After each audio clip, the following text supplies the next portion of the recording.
Hello and welcome to the Matt's Movie Reviews podcast. I am your host, Matthew Pejkovic, and this is episode number 565.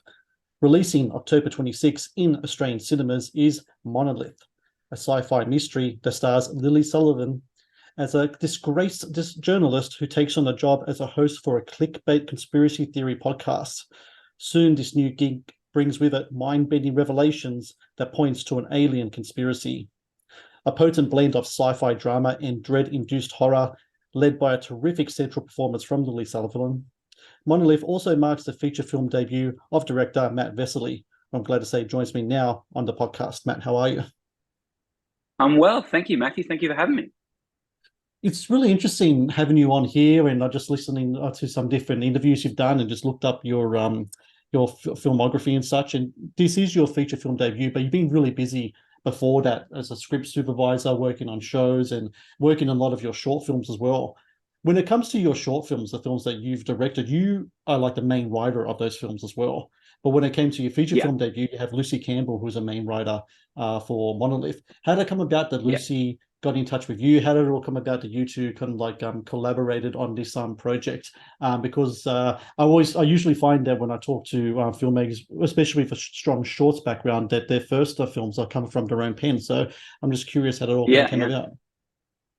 Well, the film was developed in a lab initiative called the Film Lab New Voices program, and by the South Australian Film Corporation and the Adelaide Film Festival. So the idea was to give first-time feature filmmakers a shot at making their first film for a fixed budget. This is the other reason why there's only one actor in the film. We're kind of designing a film knowing that we were making a micro-budget film from the start rather than trying to scale something back as we went along. So and Lucy, and it was part of that kind of initiative to kind of build more bigger teams, build new teams, give more people a shot. And it was Lucy who came up to me and said, "Hey, look, I think we'd get a better chance of getting this initiative if we apply together. What do you think?" And I was already working with Bettina, our producer. And Lucy took me out for breakfast. We had a coffee, and we'd been working together. She's worked on TV stuff that I've done. We've known each other for years, and um, when we sat down and had coffee, it was like our tastes were so aligned. We felt we just liked the same stuff. We really clicked on everything, and it felt like a really good fit. And I tell you, like as you say, like I'd always imagined that I would write. I wouldn't direct anything that I hadn't written. Was kind of what I thought. As you say, my shorts I've written. I'm still writing features, but I loved the process of collaborating with someone else. I loved the freedom of being able to separate that part of my brain and like just concentrate on one aspect of the filmmaking, to be able to rely on someone else, to trust someone else to do that part of the work, to have objectivity when you're directing, to kind of not be sort of tangled up in it so much in your head. You can kind of like look at it with a bit of distance, was really helpful. And I just really loved collaborating with Lucy. Like we just really clicked really well. She did an amazing job. Like I think she wrote a better script than I ever would have. So it just felt like a good fit. So much so we're going to try to do it again. The three of us are working on our next film together, and we've got projects, that we're developing each of us as well. But we just really liked this sort of tripod that we had, the producer Bettina Hamilton, Lucy, and myself, that we just feel like we'd love to keep that development going. So we're really collaborative. Like, we were in this lab pitching from a one-page idea that I'd written, that I'd workshopped with the guys that we took into the lab that became Monolith. And, we were sitting there breaking thematic ideas and story beats together. And then Lucy would go off and, all the characters are hers, all the kind of, there's some great revelations towards the end of this film that are all hers. But it did feel like when I got to directing it, I'd been there the whole way. So I felt like I knew the script very intimately. The Matt's Movie Reviews podcast is brought to you by Fandango. Get the latest showtimes, guaranteed tickets, browse Rotten Tomatoes scores, and watch trailers with Fandango, the #1 movie ticketing app. The character that Lily plays in the movie is interesting in that she's a podcaster. I mean, she did come from kind of like more traditional media. Something happened with her career before the film even starts. We know she's like in a down place, but she becomes like this podcaster, and it's a occupation that I think fits the story so well, because to me the thing that really sticks with me, coming from myself, doing podcasting myself and Yeah, being a yeah, part of that world, and also coming from a more traditional, media background with articles and features and now doing this kind of stuff as well, is the power that like audio words, especially when put together and edited and structured and put out there, the effect that can have on a populace or a community of people to listen to you. And it kind of reminds me in a sort of way that like back in like the really early days before TV, when there were radio plays on the radio, and like you hear these stories about War of the Worlds, and Orson Welles' narration was just so authentic that people actually freaked out and thought that there were alien invaders coming down to Earth. I think because we're in such a visual age, that people tend to forget just how potent the audio experience is when it comes to words, interviews, storytelling as well, like true crime podcasts, etc., and the type of podcast that Lily character does as well. Just how potent that kind of storytelling and that type of, and I'm going to use the word loosely, journalism is when it comes to today's world. Is that something that really kind of spoke to yourself and Lucy in regards to Lily's character? Yeah, absolutely. Like the actual initial idea that I pitched the guys was about a psychologist interviewing a series of people after an alien abduction. And it was Bettina, our producer, who said, what about a podcaster? There's something really, as you say, very relevant and current about the relationship we have with that kind of media. I think what's so interesting about podcasting especially is that the way you as a listener engage with a podcaster, it really feels like they're talking to you and only to you. There's so many examples of the people, you can't have these parasocial relationships with your favorite podcast. Like they feel like they're your friends, especially if you listen to something that's a bit more fun, or like, I listen to a lot of video gaming podcasts and stuff. You really feel like you know them. And do you really, I guess, is a question that we all have. And there's this sort of implicit trust in that relationship. And that's something that we obviously, get really into in the film. And the film is so much about like the power of controlling a narrative, the power of being the one that gets to share a story, even more so than if it's your story in the first place, and the way you can manipulate that story, but also the way, like, can we trust the people who are telling us these stories was a question that we really wanted to kind of get into. And that works on multiple layers in the film. Obviously, Lily's dealing with this. Lily's character is interviewing all these people around the world. She's investigating a strange paranormal, possibly extraterrestrial object that has been appearing around the world, this black brick. And she's listened to all these stories of people sharing their experience, but she's not sure at first whether to believe them. Are they just trying to cash in on a fad? Are they messing with her? Is it all in their head? She doesn't know. She's dealing with that. As an audience, we're dealing with, can we trust Liz? As the film goes along, she seems to have her own motivations, and we're wondering whether we can trust her. And then I think there's a third layer, which is like, as filmmakers, we're making this film that, it's a horror kind of thriller. It's constantly, messing with your expectations within scenes as to whether something's going to happen or not. I think there's that third voice as well, which is like us as filmmakers. I don't know if you as an audience can trust us either. And so we're really interested in all of those things, exactly as you say, is the kind of world of new media that we're in. It's like the truth is so malleable now that it may not even exist.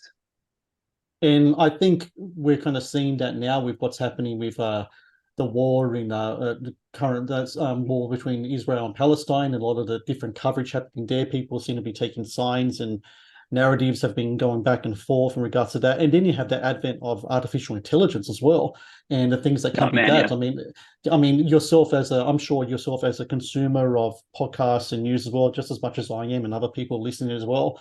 Do you think we're going to be hitting a point very soon in our lives where it's going to be very hard to separate the fact from fiction even more than before? I mean, right now we're really kind of lapping over lines, but I think with the emergence of artificial intelligence and kind of like the Wild West attitude that a lot of the stuff has there out in the new media sphere, so to speak, there's a potential for some really big danger there.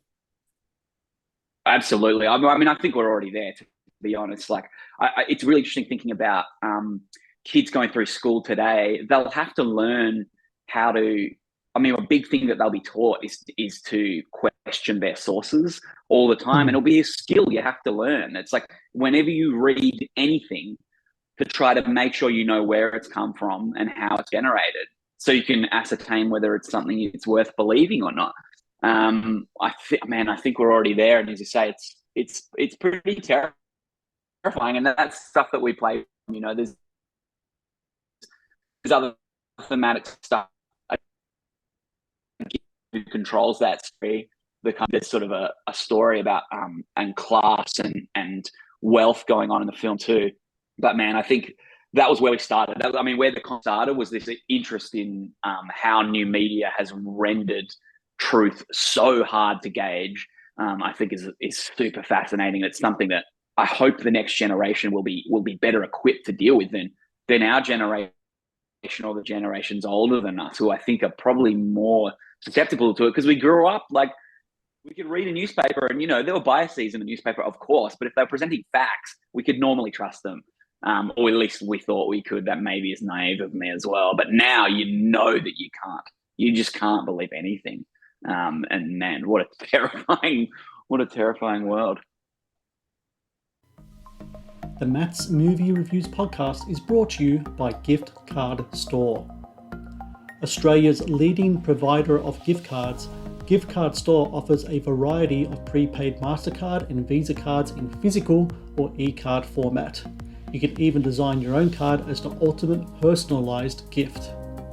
With Gift Card Store, you can gift the gift you know they will love. When it comes to Lily's character, in this film of kind of like ambiguity and deceptions and conspiracy, there's a real kind of central dramatic core, and I think Lily does a terrific job in the film portraying that. I mean, pretty much every frame in the film is on her, and a lot of times her face fills the frame as well. She has such a terrific expressive face as well. What was it like, number one, finding her for this role, and number two, working with her, knowing that it was going to be a small crew, you potentially going to be just on the one set, and you're going to have the one actor carrying the heavy load of this very kind of dialogue and mood-driven screenplay. Yeah, you're absolutely right. Like we were nervous about casting it because it's one of the the movie's going to live or die on that, and we're so lucky to get Lily. And actually, we had to make the film very quickly. We the lab we had to deliver for Adelaide Film Festival here in October, so I think we got in March. So it was all moving very, very fast. And so we had to cast very quickly. And it was actually Bettina, our producer's very connected. She knows all the agents. She's a very experienced television line producer. So he was reaching out to agents, trying to work out who was out there. And it was Lily's agent who sent back, hey, I've got this woman. She's just shot Evil Dead Rise, but it's not coming out for a while.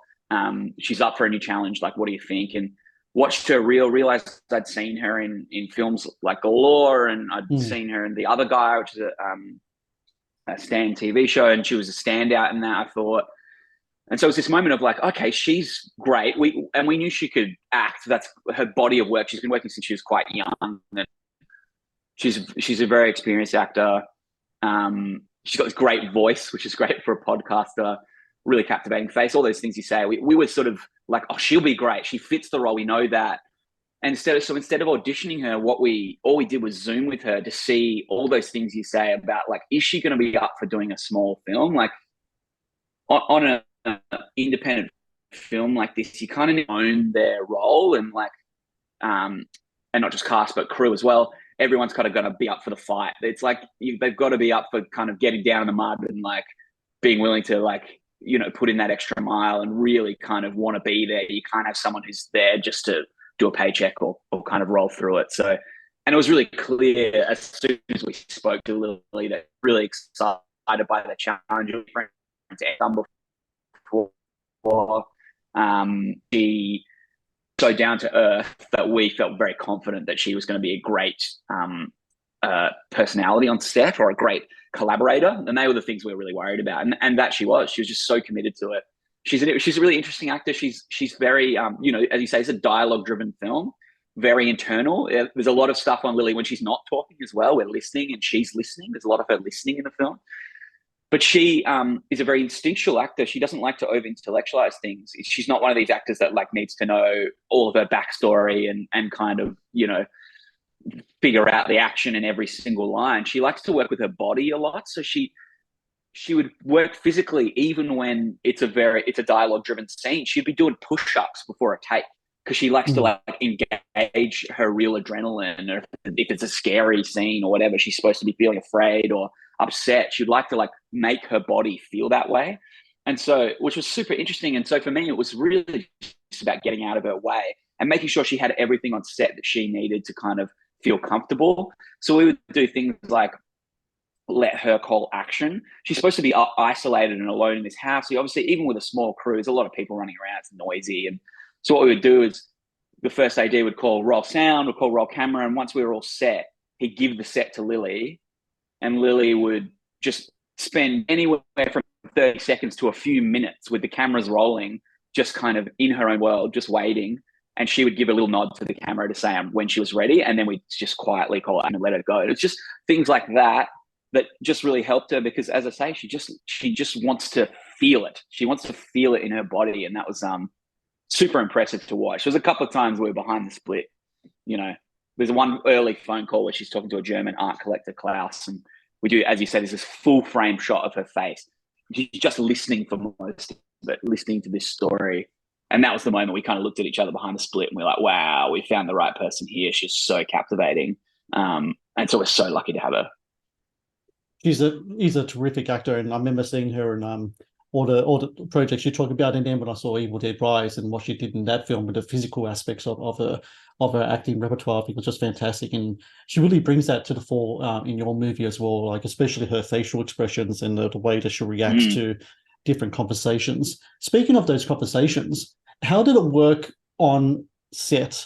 Because she's speaking to different people on the phone. As you said before, there was like a German art dealer. There's different characters as well that come in and out through phone conversations. How does that work on set? Do you actually have actors off screen? Do you have people call in? How do you make it all work that these conversations come about so naturalistic as they do on camera? Yeah, it's an interesting challenge. I mean, I think in an ideal world, you'd have all of your cast there. But because we're such a low budget film, I'll give it a great example as well. There's a great film called Lock with Tom Hardy. I don't know if you've seen that film, but it's just him in a car talking on the phone in real time. And the way they did that film is they literally had all the other cast in a hotel room calling him live, and they would do the whole film in one take. And I think they shot it over 3 nights. They did it 3 or 4 times and then cut the film together, which is amazing. We couldn't afford to like have cast there. We had to shoot very quickly. It would have slowed down the shoot. A whole bunch of reasons it wasn't going to work. So we're going to do them in post. And we cast some amazing actors. We've got Damon Herriman and Eric Thompson, Lynn Cooper-Tan, Kate Box. We've got some incredible Australian actors in doing these voices. And so we knew we wanted that kind of caliber of actor, that we were going to have more access to them if we could do it, okay, we only need you for 3 hours, come into a recording booth and do the session. So, but one thing I was really keen on doing is not doing that first. We talked about doing that first, but I did a short called System Error, which is about a robot that works at a convenience store. And our actor, David Quirk, our human actor, was playing against a recording, and it was just so hard for him. I could watch him the robot can't change their performance, and he just had to like fit this recording. It's just no good.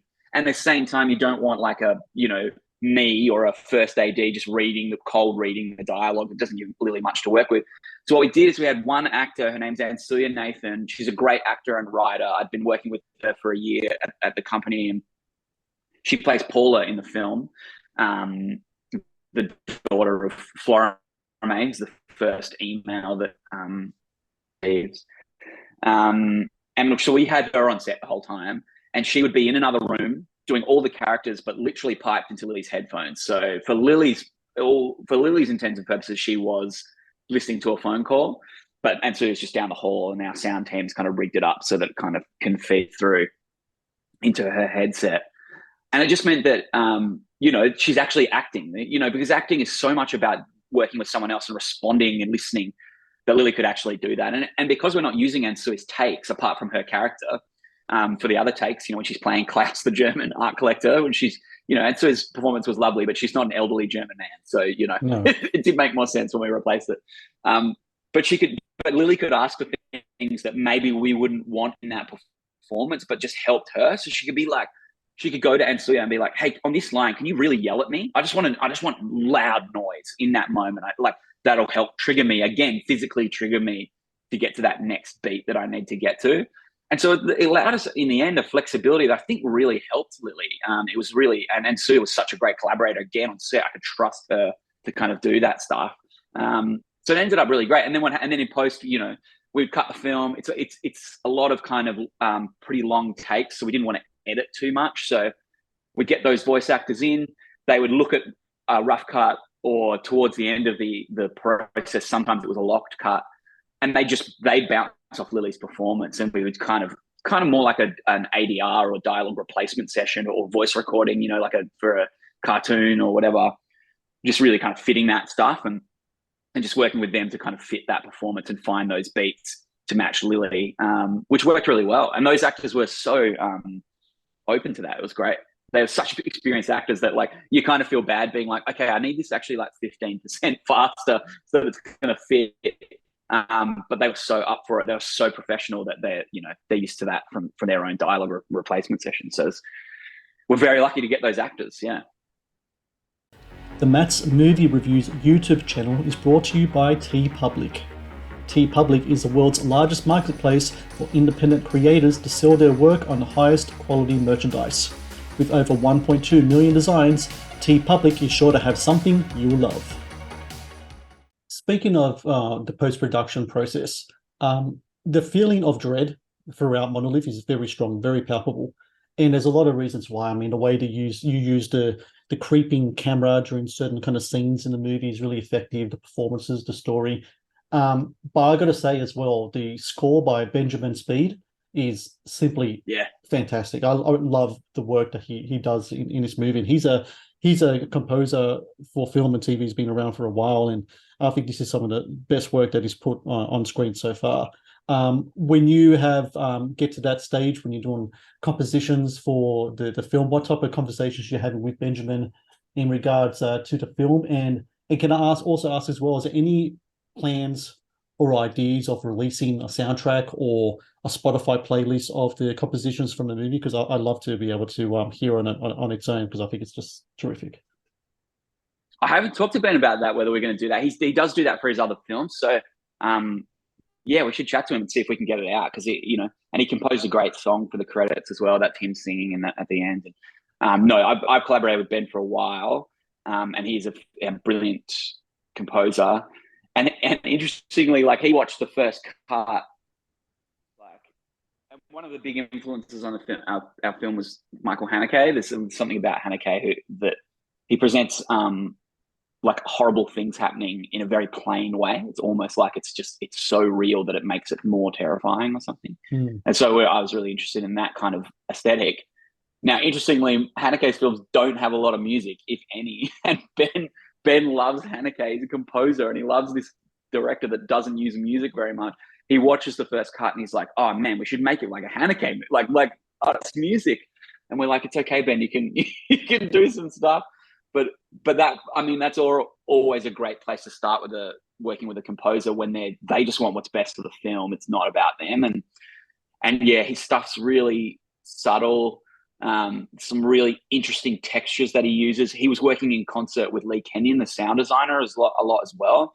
There's a lot of that stuff that it's really tough to gauge whether it's sound design or music. It's somewhere in between. So they were bouncing back and forth with different beds and textures that, okay, I'll take this stuff and you take that stuff, and really working in concert. The only stuff that I gave him before he got started, we use a lot of big percussion in the film, and what I liked about that is it's this, again, it's sort of unsettling. It's kind of strange for what is quite a sedate film to have this big, quite traditional analog percussion in it.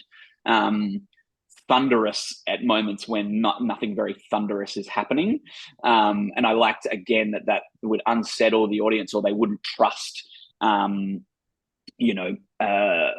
couldn't trust what we were saying to them. Again, there'd be a big music cue at a quiet moment, and you're sitting there going, well, hang on, is something happening that I'm missing?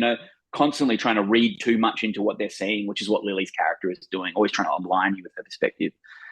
So I gave Ben some of that stuff, but then he came up with this great like choral element in this film, these strange kind of like weird voices that are like picking off in the distance. They're just reverbing around the stereos that he found. And the way he kind of, he was doing stuff like he's finding his kids' toys. His kid had a metal spinning top that he recorded and slowed down, and just finding like kind of textures rather than melodies was always the thing. So textures and rhythms were what we were kind of working with, and yeah, he did an amazing job. It really adds to that dread, as you say, and we're just really selective about when we use it and when we don't, and when there's times when we just go, no, it's not there, and like let that exist with just the dialogue or the atmospheres, and then pick your moment, really.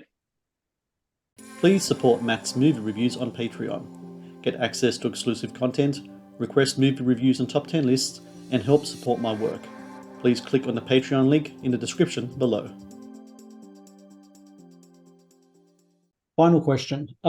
Monolith represents to me what I love to see in sci-fi filmmaking, especially kind of like the more intimate kind of like sci-fi films, and that is a real sense of ambiguity in regards to some of its revelations, in regards to some of its plot points and character development. I like that because it leaves me, the viewer, to come up with my own ideas and my own processes about what I saw and how it kind of affects me as a person. You've shown this film quite a bit and into different festivals, both here in Australia recently at the South by Southwest in Sydney, and also in the US at different festivals as well. What type of conversations do you have with people afterwards? What type of what's the word I'm looking for? What type of thoughts and opinions do they have about the material that maybe you never even thought of yourself, that maybe resonated to you afterwards? Or was there some that were really from like far left field that you thought were kind of silly but still worth talking about? I mean, exactly as you say, it was always important to Lucy when she was writing the script, to me and Bettina when we're delivering a film, that like it's just more interesting, and particularly with the stuff that we're talking about thematically, about like what can you believe, and how much do we read too much into mysteries and all this kind of stuff, that the audience is doing that too, and then it's just far more interesting to have questions than it is to present answers. What's been so we without spoiling the kind of ending of the film, because you say there is ambiguity through that final act, there's some very definite clear things that happen as well, and then there's some moments where we're like, okay, I wonder what that was. We've had people come up, and we often get the question, which I'm sure you'll know what I mean, but we often get a question about the ending and wanting some clarity there, and I refuse to answer, because it really is, your interpretation is as important as mine. That's kind of the whole point, was to leave you in that space.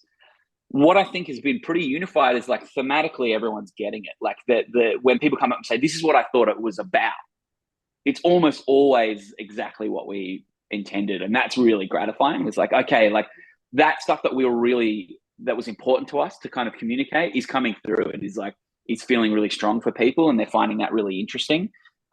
In terms of the story, that they have questions, and that's great, and I love that. So I've got no qualms with them having questions. Haven't had too many weird ones. You always get Q&As where people say what they think, and they'll always be slightly different. Mm-hmm. Always interesting, and I'm always like, even if it's one I haven't heard, I'm like, that's a really interesting take. I think that lives perfectly well. Yeah, no, been fine. We get some questions about the turtle that occasionally you're like, man, people really love that turtle. The only other on-screen character in the film. True. Turtle who wouldn't eat. I'm not going to go any more into that though, because even that might be a spoiler. But yeah. But for everyone out there listening, you can check out Monolith yourself, October 26th in Australian cinemas. I really recommend people check out this film on the big screen. The score, the photography by Michael Tessari, the performance by Lily Sullivan, and the direction by my guest, Matt Vesely. He's terrific. And Monolith is exactly the kind of film you need to watch with Halloween around the corner. It's a really dread-inducing film. It's a film that's going to have you asking questions afterwards. And as I said before, Matt, that's my favorite type of sci-fi, the ones that make me ask questions and make me reflect and and keep me up for a few hours at night, just pondering what I saw and its relation to me as a film goer and as a person. And I thank you for that, and I thank you for your time today as well. And I can't wait to see what's next on the horizon, because Monolith is a great first step in the feature film world for you. And I think you should be very, very chuffed with the work that you've done. And also just want to make sure you give congratulations to Lucy and Lily and your production team as well, and everyone else, because they did a great job here. Thanks, I will do. And thanks for having me on. And yeah, look, independent Australian cinema is always tough. So if people can get out on that first weekend and check it out, it really makes a difference to us. So we hope you get out and see it and enjoy it. As you say, Halloween, perfect. Thank you for watching the Matt's Movie Reviews channel. Please subscribe for more reviews, podcast interviews, and exclusive content.